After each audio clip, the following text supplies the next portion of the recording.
Every empire leaves behind clues. Today,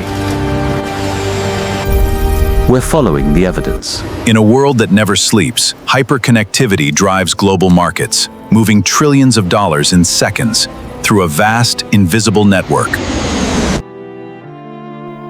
Every great mystery begins with a question, and today we're following the evidence. Passenger cargo, please proceed to your boarding gate. Your flight is now boarding.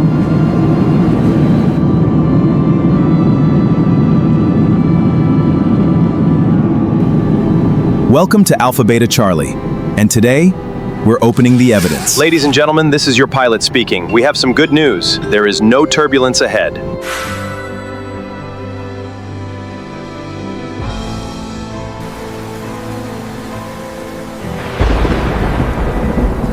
In part 1, we uncovered two very different stories. One airline dreamed of becoming Africa's greatest airline. It invested heavily, expanded rapidly, ordered modern aircraft, and believed the future had arrived. But the timing couldn't have been worse. Meanwhile, hundreds of kilometers to the north, another airline was quietly building something very different. Not just aircraft, not just routes, but an entire aviation ecosystem. If you haven't watched part 1 yet, I highly recommend you pause here. The link is on your screen, because everything we're about to uncover builds on that story. Because today, we stop talking about opinions, we stop talking about headlines, and we start looking at the evidence. Aircraft, destinations, passengers, revenue, profit. One exhibit at a time. Kenya Airways dreamed big. Ethiopian Airlines built differently. But today, we're going to place both airlines side by side, and by the end of this investigation, you'll understand why one became Africa's pride and the other became Africa's aviation empire.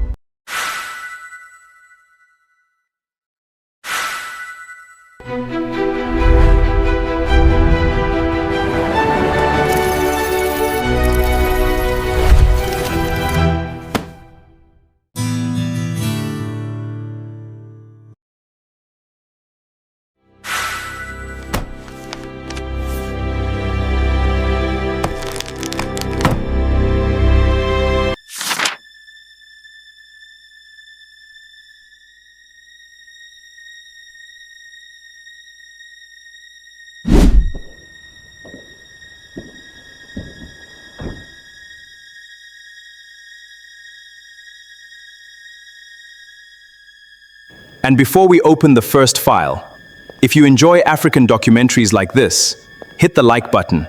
Subscribe, because we're only getting started. Court is now in session. The matter before this court is the comparison between Kenya Airways and Ethiopian Airlines. Counsel, you may proceed.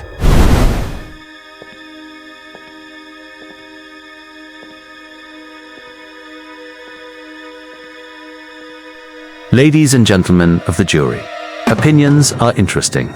Loyalty is admirable. National pride is understandable. But today, none of those matter, because today, we will examine only one thing: evidence. Every airline is only as powerful as the aircraft behind it. Before we compare money, before we compare profits, before we compare passengers, let's examine the machines themselves, because fleets tell stories.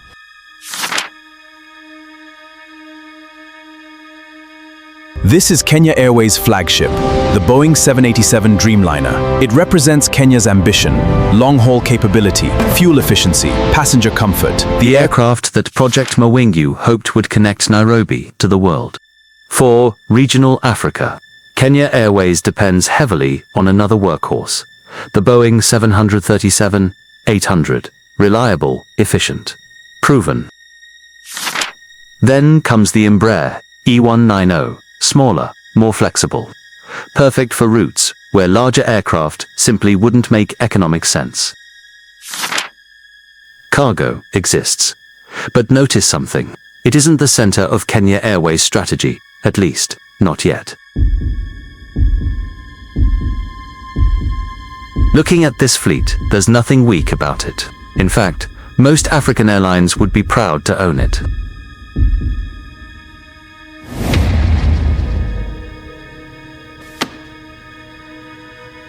Until another airline enters the picture.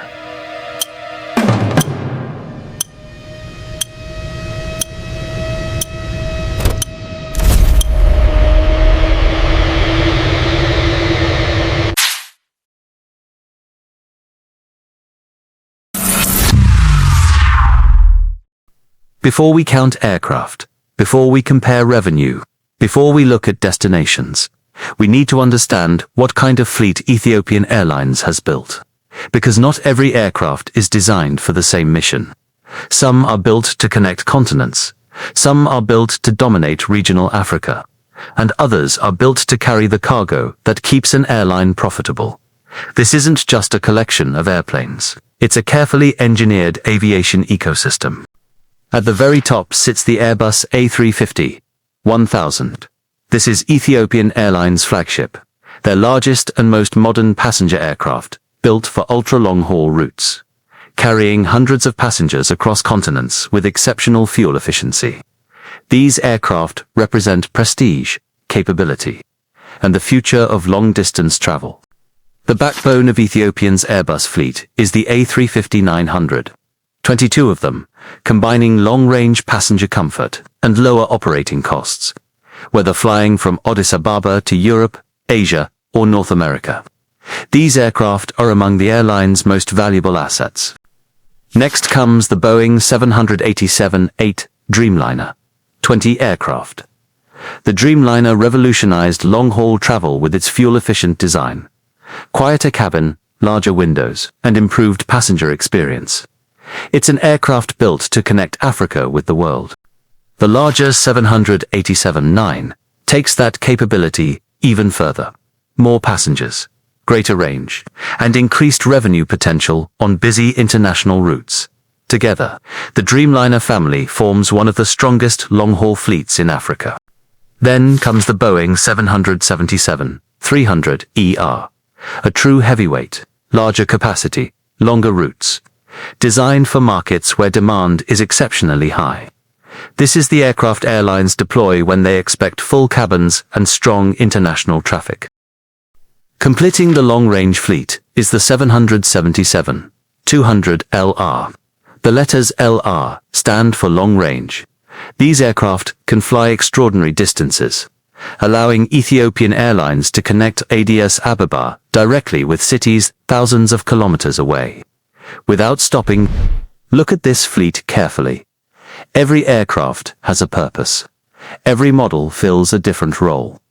Every investment supports a larger strategy. This wasn't random expansion. It was deliberate. It was planned. It was designed to give Ethiopian Airlines the flexibility to compete almost anywhere in the world. And remember, this is only one category of Ethiopian Airlines fleet. We haven't even looked at their regional aircraft, their cargo fleet, or the more than 100 additional aircraft they already have on order. When you put all of it together, that's when you begin to understand why Ethiopian Airlines didn't simply become Africa's biggest airline. It became an aviation empire.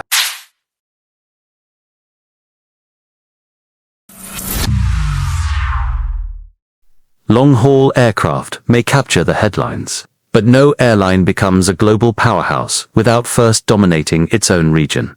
And this is where Ethiopian Airlines quietly built one of Africa's greatest competitive advantages. Its medium-range fleet, the aircraft that connect dozens of African cities to Addis Ababa every single day.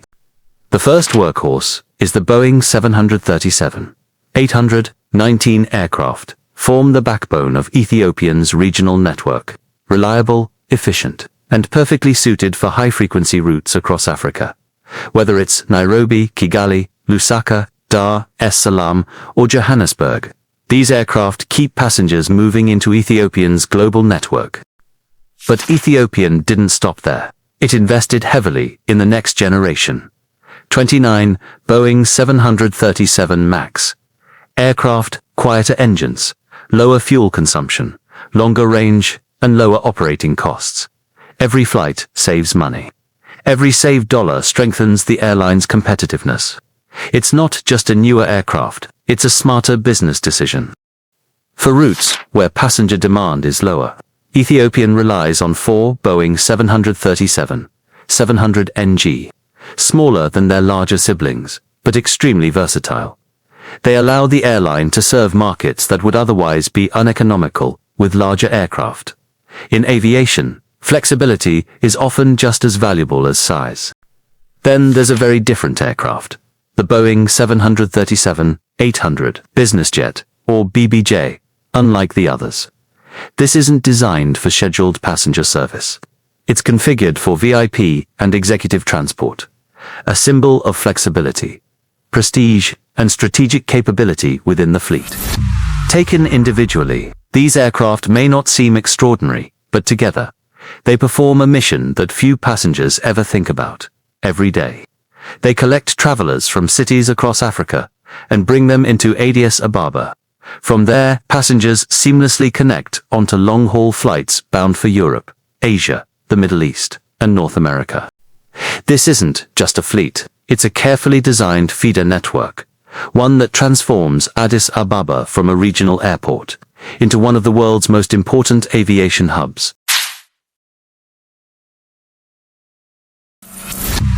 If the medium-range fleet connects Africa, then this fleet connects Ethiopia itself, because every great aviation hub begins at home. Before passengers fly to London, Dubai, Beijing, or New York, many first fly from smaller towns and regional cities. And that's exactly what these aircraft were built to do. Leading this fleet is the Bombardier Dash 8Q400, 30 aircraft, making it one of the largest regional turboprop fleets in Africa. These aircraft are designed for shorter routes, smaller airports, and destinations where jet aircraft simply aren't practical. They're fast, economical, and capable of operating from airports with shorter runways. For Ethiopian Airlines, The Dash 8 is the perfect aircraft for these routes. It's the bridge between remote communities and the rest of the world. supporting the regional network is the ATR-72-600, a highly efficient turboprop built for short-distance operations. While the fleet is small, it gives Ethiopian Airlines additional flexibility, allowing the airline to match aircraft size with passenger demand. In aviation, using the right aircraft on the right route is just as important as filling every seat. Then comes one of the most fascinating aircraft in the entire fleet, the DHC-6 Twin Otter. This aircraft isn't built for major international airports. It's built for places where larger aircraft simply cannot go. Remote communities, short runways, challenging terrain. It's a reminder that Ethiopian Airlines isn't only connecting global capitals, it's also connecting some of the most isolated parts of the country. Individually, these aircraft may not seem impressive, but together, they create something incredibly powerful. A nationwide feeder network, every day. Passengers travel from regional airports into Addis Ababa. From there, they seamlessly connect to flights across Africa, Europe, Asia, the Middle East, and North America. It's a system designed to ensure that no aircraft flies in isolation. Every route supports another. Every connection feeds the next. Every passenger becomes part of a much larger network. And this is where many people begin to understand the genius of Ethiopian Airlines. They didn't build separate fleets. They built a single transportation system. Long-haul aircraft, medium-haul aircraft, regional aircraft, all working together. Every passenger collected, every seat filled, every connection optimized. This wasn't simply expansion, it was engineering.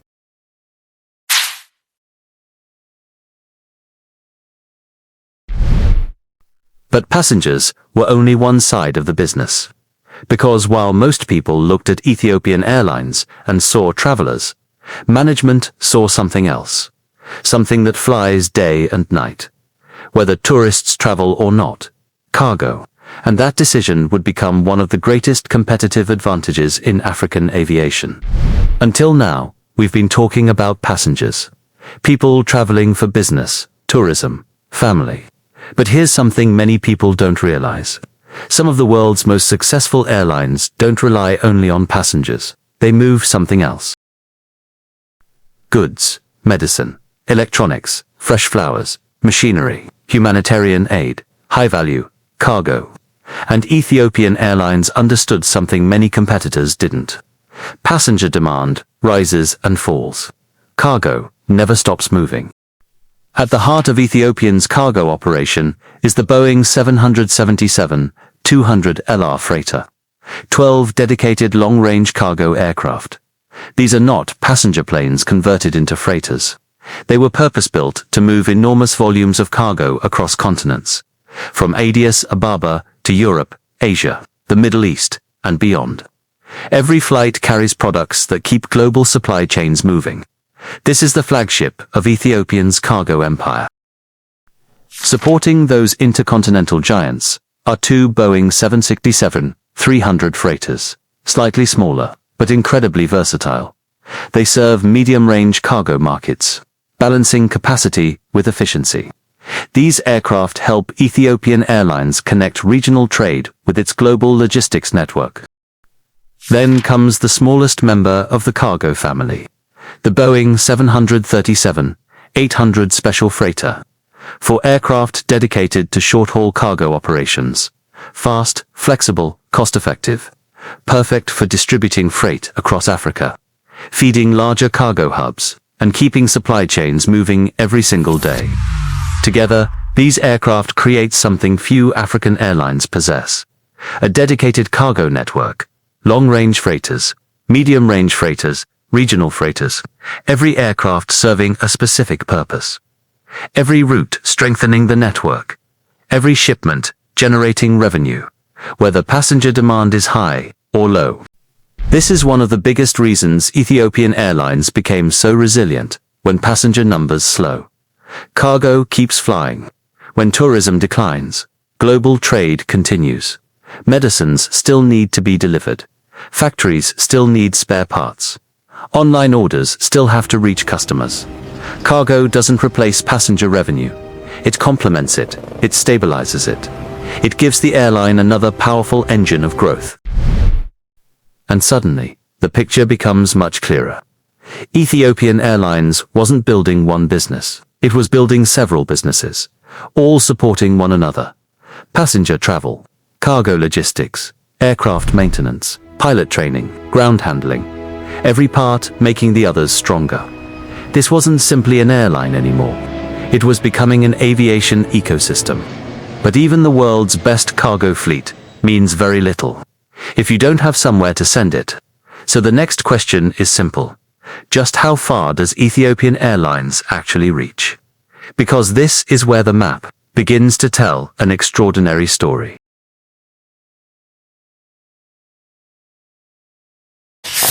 When researchers catalog Ethiopian Airlines, they don't list 4 aircraft families.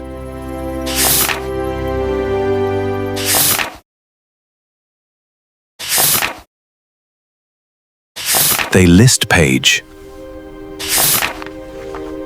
after page after page. Ladies and gentlemen, I now submit Exhibit A into evidence. Exhibit A is admitted into evidence. But aircraft mean nothing if they have nowhere to go.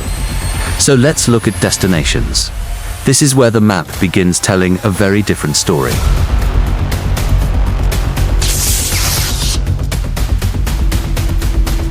The court will now examine Exhibit B, Destination Networks. Counsel, proceed.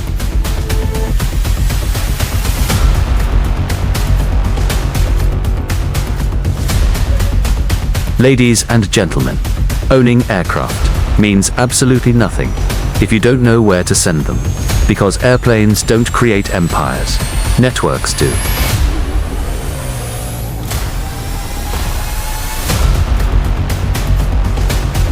An airline's true strength isn't measured only by the aircraft it owns. It's measured by where those aircraft can take you. Every destination represents another customer, another economy, another opportunity, another connection. And this is where the story begins to change.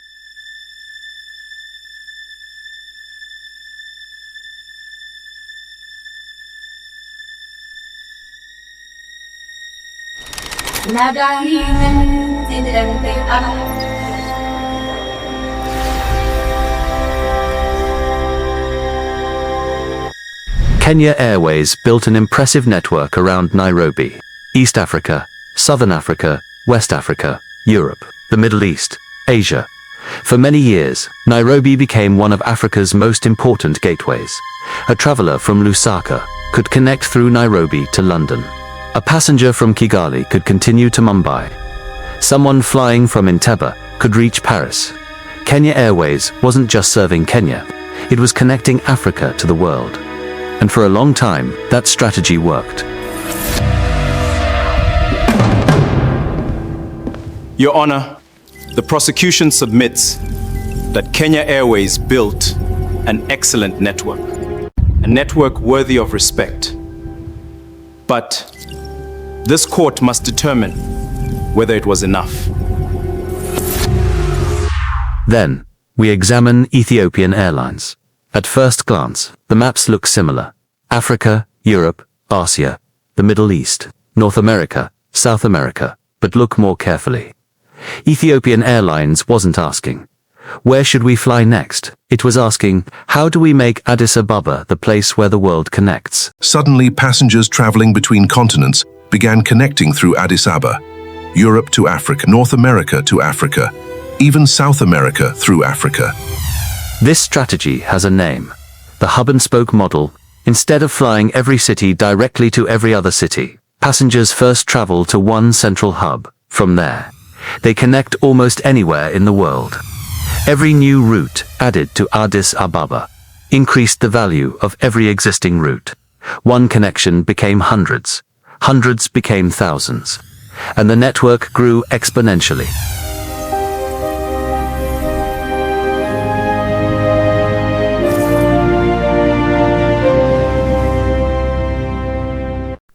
This is the moment many people misunderstand.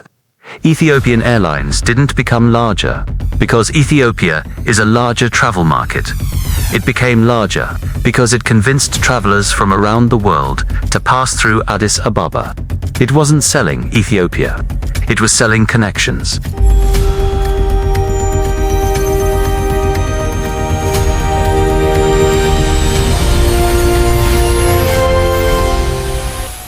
Ladies and gentlemen of the jury, Exhibit B is not about geography, it's about strategy. Kenya Airways built routes. Ethiopian Airlines built a hub. Those two ideas may sound similar, but in aviation, they produce very different results. And from this moment forward, every additional route made every other route more valuable. Exhibit B is admitted into evidence. But route maps don't tell us how many people actually chose those connections. So the next question becomes, how many passengers trusted each airline with their journey? Because this is where the numbers begin to speak for themselves. If you're enjoying this documentary, take a second to hit the like button. It helps more people discover African stories like this, and it tells YouTube that documentaries made in Africa deserve to be seen around the world.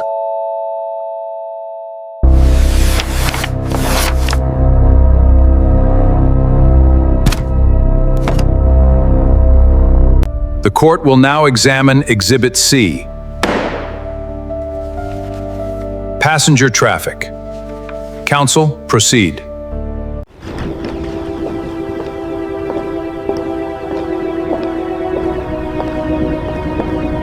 Ladies and gentlemen, aircraft, don't choose airlines. Airports, don't choose airlines. Governments, don't choose airlines. People do. Millions of them. Every ticket purchased is a vote of confidence. Today, we're counting those votes. Every passenger tells a story. A family reunion, a business meeting, a holiday, a student leaving home, a tourist discovering Africa. But for an airline, passengers mean much more.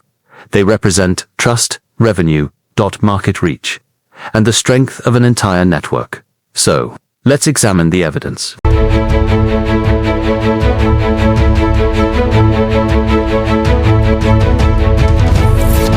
During the 2024 financial year, Kenya Airways carried 5.23 million passengers.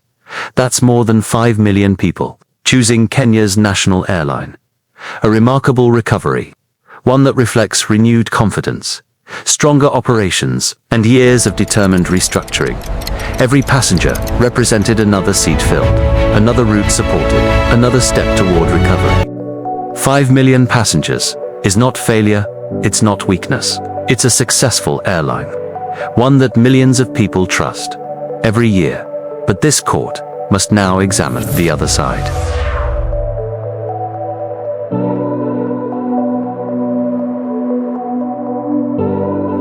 Then, we open the Ethiopian Airlines report. Passenger traffic, 17.1 million people, more than 3 times the passengers carried by Kenya Airways. Not because Ethiopians travel 3 times more, not because Ethiopia has 3 times the population, but because Ethiopian Airlines built a network that convinced the world to connect through Addis Ababa. Think about that for a moment. Many of these passengers weren't traveling to Ethiopia, they were traveling through Ethiopia.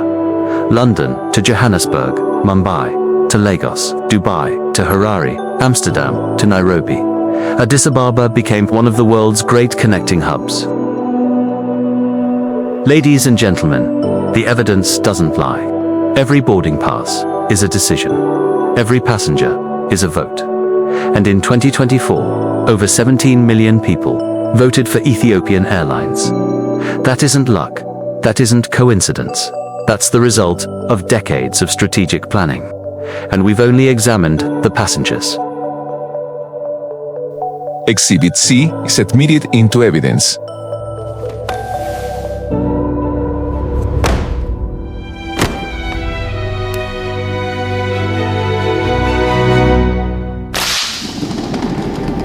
The court will now examine Exhibit D. Revenue. Counsel, you may proceed.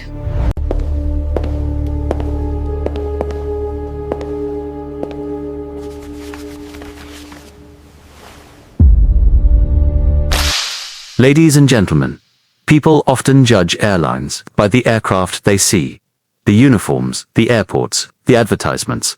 But airlines are businesses, and businesses survive because they generate revenue today. We follow the money. Airplanes don't pay salaries. Airplanes don't buy new airplanes. Airplanes don't build cargo terminals. Airlines don't survive on aircraft, they survive on cash. Revenue is what keeps an airline moving. Revenue funds expansion. Revenue creates opportunity. Revenue turns ambition into reality.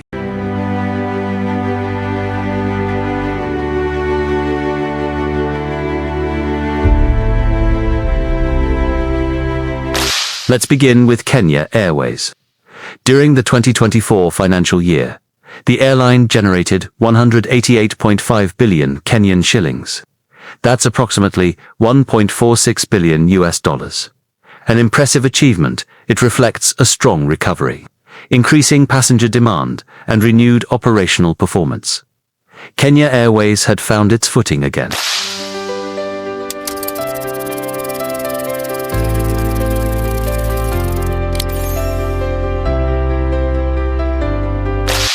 $1.46 billion. That's not a struggling airline. That's a serious business. One capable of serving millions of passengers across Africa and beyond. But this court must now examine the second report. Ethiopian Airlines generated 7.02 billion US dollars during the same financial year. Let that sink in. Not 700 million, $7 billion. Nearly 5 times the revenue generated by Kenya Airways. Suddenly, the larger fleet, the growing network, the aviation academy, the maintenance centers, begin to make perfect sense.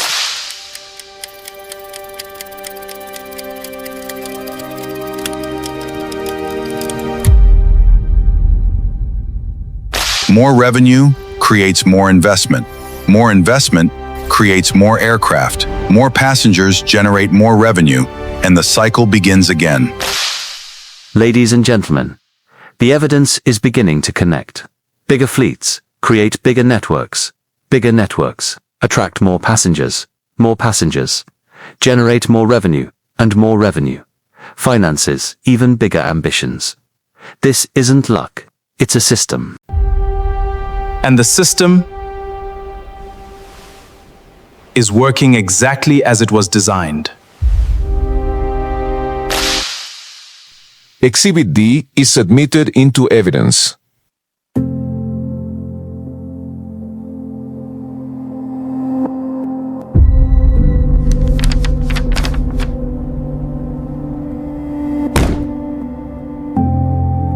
The court will now examine Exhibit E, profitability. Counsel, you may proceed. Ladies and gentlemen, we've counted the aircraft. We've followed the routes. We've measured the passengers. We've even followed the money. But none of that answers the most important question. Because earning money is one thing. Keeping it is something entirely different. Revenue tells us how much money entered the business. Profit tells us how much value the business actually created. Airlines are among the most difficult businesses in the world. Fuel prices change. Exchange rates fluctuate. Aircraft require constant maintenance. Pilots must be trained. Airports charge fees. Competition never sleeps. An airline can earn billions and still lose money. That's why profit is the true measure of operational strength.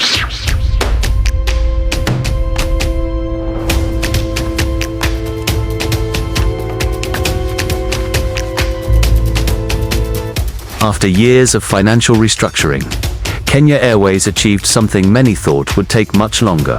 It returned to profitability. In the 2024 financial year, Kenya Airways reported a net profit of 5.43 billion Kenyan shillings, its strongest performance in years, a sign that discipline, restructuring, and perseverance were beginning to pay off. Let's be fair, this deserves recognition. Returning to profit after years of challenges is no small achievement. Kenya Airways fought its way back.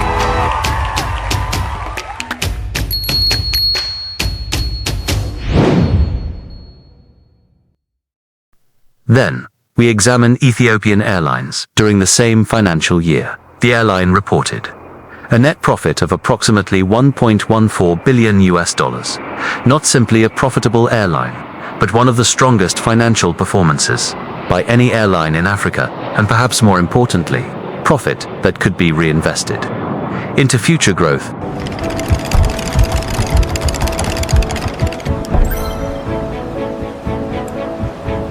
Now, watch what profit does. Profit buys aircraft.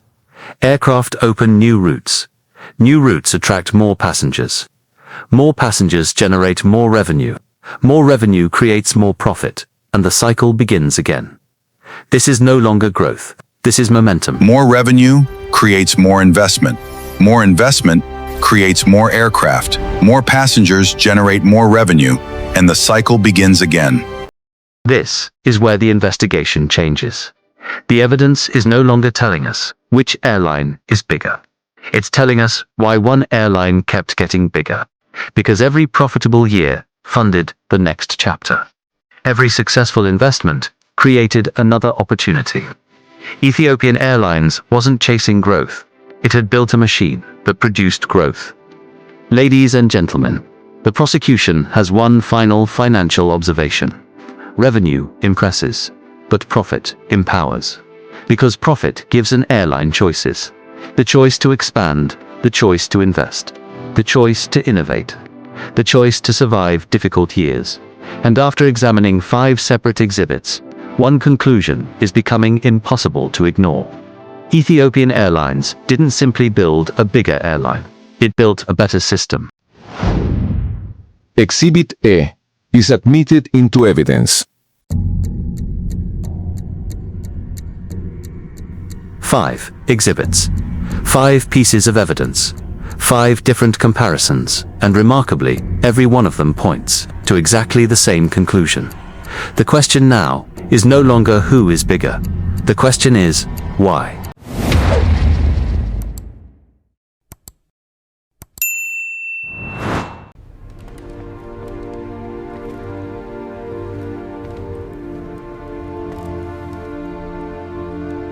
The court has now examined all 5 exhibits: fleet, destinations, passenger traffic, revenue, profit. Counsel, before this court delivers its verdict, do you have any final observations? Ladies and gentlemen, when this investigation began, many of us believed this story was about airplanes. Bigger aircraft, bigger airports, bigger governments, bigger budgets. But after examining every piece of evidence, we've discovered something very different. We examined the fleet and discovered Ethiopian-built capability. We examined the destination maps and discovered Ethiopian built a hub. We counted the passengers and discovered millions chose Addis Ababa as their gateway. We followed the money and discovered an airline operating on an entirely different financial scale. Then we examined profit and finally understood how tomorrow's growth was funding itself. Every exhibit pointed to the same conclusion. Not once, not twice. 5 separate pieces of evidence, all telling exactly the same story. Ethiopian Airlines wasn't winning because of one decision. It wasn't one aircraft, one CEO, one lucky year, one government policy. It was something much bigger.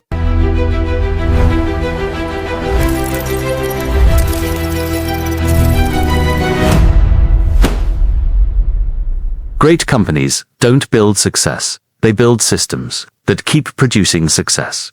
And that's exactly what Ethiopian Airlines built. An aviation ecosystem. One that keeps generating aircraft, routes, passengers, revenue, profit, year after year.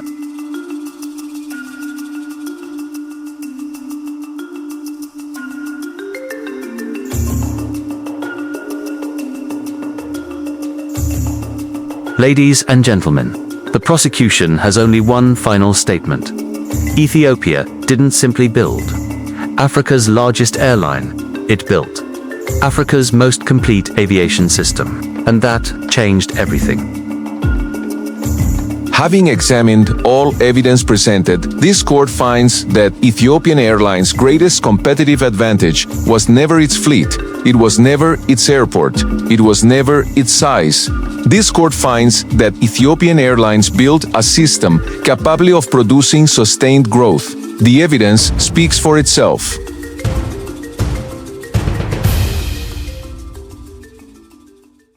But every investigation leaves behind one final question.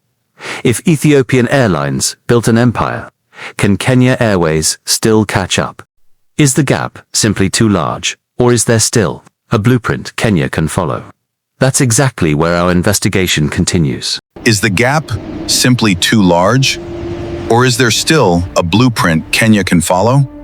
That's exactly where our investigation continues. In episode 3, we leave the courtroom and step onto the runway. We'll compare Africa's two great aviation hubs, Jomo Kenyatta International Airport versus Addis Ababa International Airport. We'll investigate maintenance, cargo, pilot training, airport strategy, future aircraft orders, government policy, and finally answer the question every aviation enthusiast has been asking. Can Kenya Airways ever catch Ethiopian Airlines? The evidence has spoken, but the case remains open.